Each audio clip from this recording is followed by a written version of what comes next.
अस्सलाम वालेकुम व्यूवर्स, कैसे हैं आप? उम्मीद करता हूँ सब खैर और आफियत से होंगे। व्यूवर्स, आज हम बात करेंगे ओठालजिया पर, यानी कान के दर्द पर, क्योंकि ये एक बहुत तकलीफदेह सा मरज़ है और मैं इस वीडियो में आपको इसकी वजूहात भी बताऊंगा। अलामात तो बड़े वाज़ेह हैं कि कान में दर्द हो रहा है। साथ में मैं आपको ऐसी बेहतरीन अद्वियात होम्योपैथिक की बताऊंगा कि पहले ही रोज़ जब आप इसको इस्तेमाल करेंगे तो इस तकलीफदेह मर्ज से आप निजात पा लेंगे। व्यूअर्स, इस पर बात करेंगे, लेकिन अगर आप मेरे चैनल पर नए हैं और अभी तक आपने मेरे चैनल को सब्सक्राइब नहीं किया तो चैनल को सब्सक्राइब कर दें और बेल आइकन दबा दें ताकि इस तरह की मुफीद वीडियोस आप लोगों को वक्तन फ़वक्तन मिलती रहें। व्यूअर्स, ओठालजिया इसको इंग्लिश में बोलते हैं और उर्दू में कान का दर्द। इसकी वजूहात जो होती हैं वो ये हो सकता है कि कान के जो दरमियाना हिस्सा है उसमें इन्फेक्शन हो जाए। कभी इसमें पानी चला जाता है जिसमें बैक्टीरिया होता है तो उससे ये इन्फेक्शन हो सकता है। कोई और बाहर से बैक्टीरिया आकर ये प्रॉब्लम क्रिएट कर सकती है। साथ में इसके जो सेकेंडरी काजेज़ हैं, मतलब दूसरे नंबर पर जो इसकी काजेज़ आती हैं कि अगर आपको दांत का दर्द है तो नर्व्स इस इलाके में जाते हैं, क्योंकि इस तरह एक गुच्छा सा होता है नर्व्स का और इन नर्व्स में वो पेन जाता है, कान में भी उसकी वजह से दर्द होता है। कभी कभी विजडम टूथ जो होता है जिसे हम दानाई वाला दांत कहते हैं, जो पीछे होता है और बाद में निकलता है, कभी वो निकल रहा होता है तो उसकी वजह से भी ये प्रॉब्लम आ सकती है, यानी कान में दर्द हो सकता है।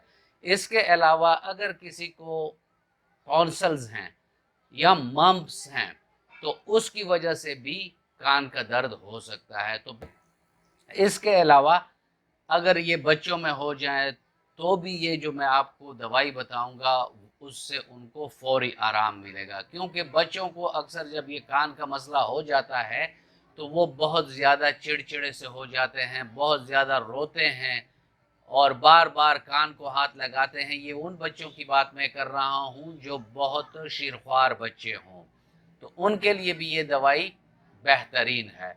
हाँ, डोजेज में मैं आप लोगों को बताऊंगा कि बच्चों में आपने क्या करना है और बड़ों में किस तरह अलसेफ होम्यो रिजीम को यूज़ करना है। व्यूअर्स, अब चलते हैं और देखते हैं कि अलसेफ होम्यो रिजीम में वो कौन सी ऐसी बेहतरीन अद्वियात हैं कि जिसको अगर आप इस्तेमाल करें तो पहले ही खुराक में आपको रिलीफ मिले। चलते हैं और देखते हैं कि अलसेफ होम्यो रिजीम में वो कौन सी अद्वियात हैं जिससे हमें फ़ायदा मिलेगा। व्यूअर्स, इसमें आप लोगों ने ये करना है कि जो बड़े हैं उनको कैलकेरिया सल्फ 10 mg की एक खुराक देनी है, यानी 2 कतरे उनके ज़ुबान पर डालने हैं।